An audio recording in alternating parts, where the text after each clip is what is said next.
2019年香港爆发了反送中运动，而2020年香港国安法上路，整个香港有了天翻地覆的改变，有不少香港人被逮捕入狱，还有更多的人选择流亡海外。反送中将近3年后，香港现在还好吗？今天就让我们一起来聊聊香港的近况吧。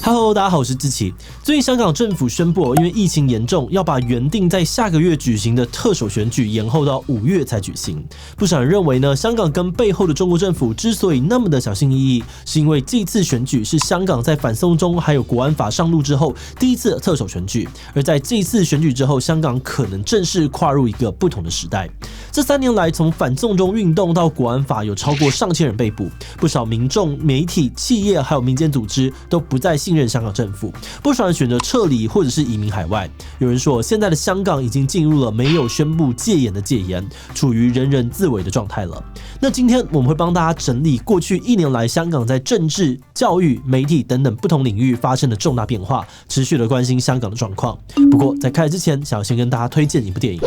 2019年爆发的反修例运动呢，让香港一夕之间变成了对抗独裁统治的前线，也改变了很多人的一生。香港导演周冠威呢，当时决定拿起摄影机走进现场，用镜头记录下抗争运动的过程，最后完成了《时代革命》这部纪录片。《时代革命》从很多不同的视角出发，包含了在前线的记者、救护人员、丢汽油弹的大学生、留下遗书的中学生、守护孩子的老农等等，让我们一一的看见这个大时代之下各个香港人的真实心声。而《时代革命》后来荣获了金马奖最佳纪录片、金马影展观众票选冠军，以及坎城影展特别放映单元、Tokyo Film Max 还有阿姆斯特丹纪录影展等国内外重要影展的肯定。可是这部精彩的纪录片在香港却毫不意外的被禁，目前全世界只有在台湾正式的院线上映。那电影呢，已经在2月25日上映了，机会难得，邀请大家一起到电影院支持时代革命，一起来见证我们的时代那些为自由民主奋斗的真实故事。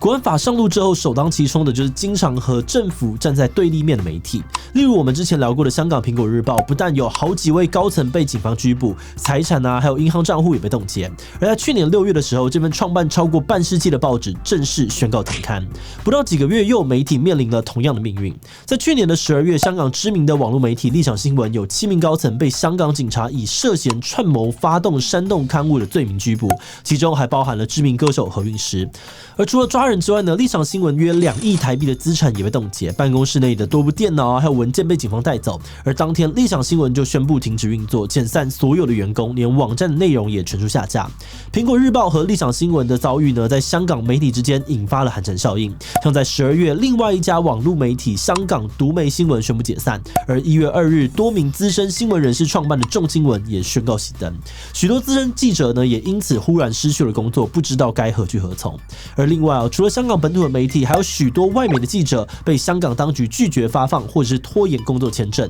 导致这些记者没有办法工作，被迫离开香港。而眼看着香港的媒体环境越来越恶劣也有许多的媒体开始把派驻香港的记者调到其他的亚洲国家，像是《纽约时报》就宣布让部分驻港人员移到首尔，而另外香港媒体端传媒呢也宣布把公司的总部从香港迁到新加坡。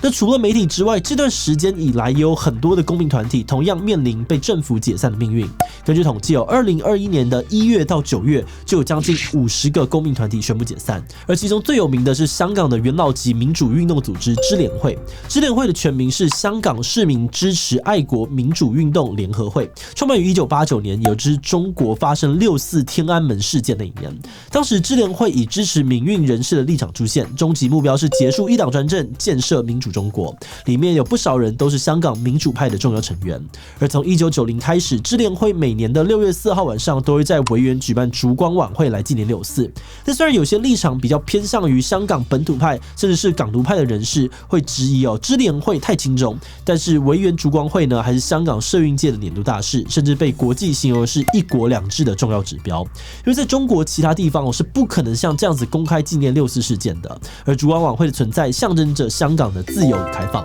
可这2年来呢，晚会活动不但被政府禁止支联会也开始受到来自政府的压力。而去年8月，警方指控支联会可能接受外国资助，在香港充当外国代理人，要求他们交出大量的财政、还有会议记录、还有往来的组织跟个人资料。而当支联会拒绝之后，警方就用违反国安法的名义拘捕了支联会的主席还有几名常委。那为了避免其他的成员继续受到波及，支联会最后在9月召开了会员大会，投票决定解散。而一个元老级的民运团体倒下，对于支持香港民主运动的人来说，又是一次重大的打击。而且除了支联会之外呢，这前后还有很多的民间团体都一一被解散，其中包含了立场相对温和的民阵，甚至还有近10万成员的这个教师工会、教协，还有劳工工会联盟、职工盟等等。香港的公民团体正在面对前所未有的寒冬。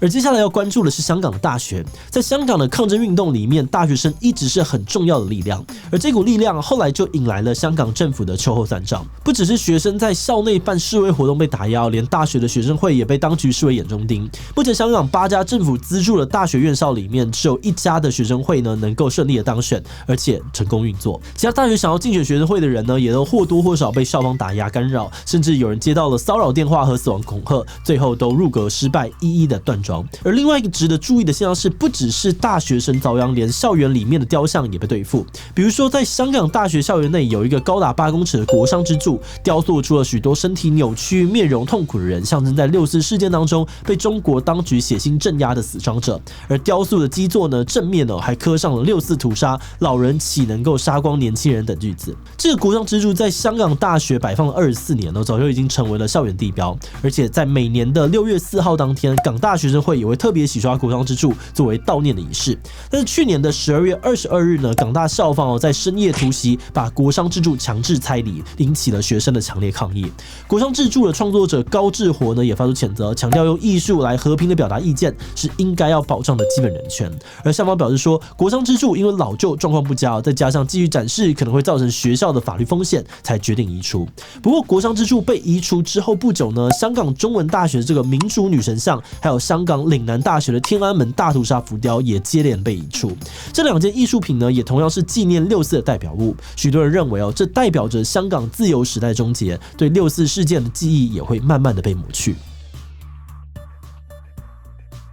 在2019年的时候，香港民众受到反修例运动的这个影响，政治参与的热情非常的高。当年的区议会选举投票率创下了史上最高的70%，由民主派人士大获全胜。而后来民主派阵营乘胜追击，举办立法会初选，希望选出代表民主派竞选立法会议员。当时多位本土派人士呢也获得了压倒性的胜利。但后来香港政府开始大动作的对这些民主派人士出手，有200多个区议员被取消资格或是强迫离职。而在民主派初选出现的人呢，也被香港政府指控是串谋颠覆国家政权。在2021年初，香港政府发动了大规模的逮捕行动，把47名参与初选的人抓走，而其中有很多人到现在还没有获得保释。另外呢，在去年的3月，中国人大连香港的选举规则都整个改掉。这个呢，我们之前做过1集影片讨论这边就不仔细讲。简单来说呢，就是把选举变得对亲北京人士更有利，实现北京爱国者治港的目标。而这个新版的选举制度呢，在去年的12月的香港立法会选举上面正式上路了。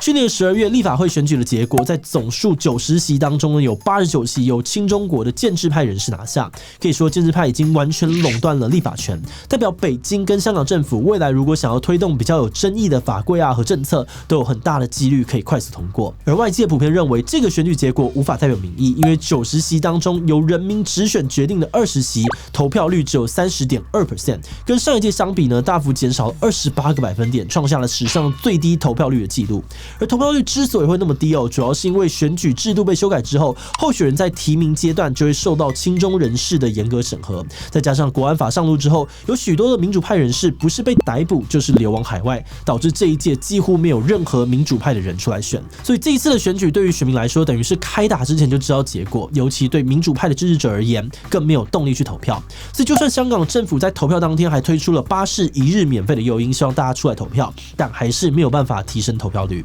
而特首林郑月娥呢，甚至对环球时报表示，投票率低是代表选民信任政府，才没有强烈的动机选议员来监督。经过这一连串的事件呢，有不少香港人都觉得这个地方不再安全。根据报道呢，香港国安法上路之后的半年，至少就有1136人次被逮捕，而这些人除了有民主派的议员和区议员参与社运的民间组织以外，还有很多曾经上街参加过反送中运动的学生都被抓去审讯，甚至坐牢。眼看着身边有越来越多人被抓，许多民众不信任港府，更不看好香港的未来，因此选择移民到海外。根据香港政府统计处的资料，2020年中到2021年中这段期间，移出香港的人口就有将近9万人，一年来呢，人口下降了1.2%。而这股移民潮让香港流失掉了不少青年学生、教师、医护人员等等的专业人士。那虽然目前还没有传出专业人士的人力荒问题，但如果状况持续的严重下去呢，将来恐怕会出现严重的人才断层。不过今天我们提到的，其实都还只是冷冰冰的这个资讯啊，还有数字，没有办法在这里呈现出数字背后香港人流离海外，看着自己生长的环境变得越来越陌生，整个文化被拔起的那种痛苦。那如果大家想要更仔细的认识香港的状况，很欢迎一起到电影院看看《时代革命》。好的，那我们今天为大家做的香港近况整理就到这边了。那如果你喜欢今天的影片，欢迎分享出去，让更多人知道香港现在怎么了。此外呢，也可以点击这个地方看看国安法以及反送中追缉令讨论。那么今天的这一期就到这边告一段落，我们明晚再见喽。